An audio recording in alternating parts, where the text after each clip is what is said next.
Welcome to the channel. Today we are going to explore how to control your notifications on the Remind app and disable replies to your messages.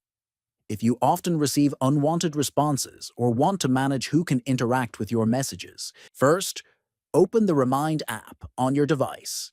Next, look at the top left corner and click on the three-line menu icon. Then look at the Settings icon and click on it.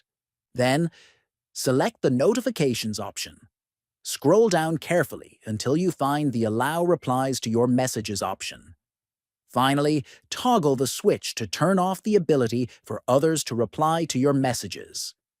Once it is disabled, no one will be able to respond to the messages you send through the app. This setting helps maintain privacy and reduces unnecessary notifications. Remember to subscribe to the channel for more helpful tutorials. Give this video a like if it helped you, and share it with others who might find it useful.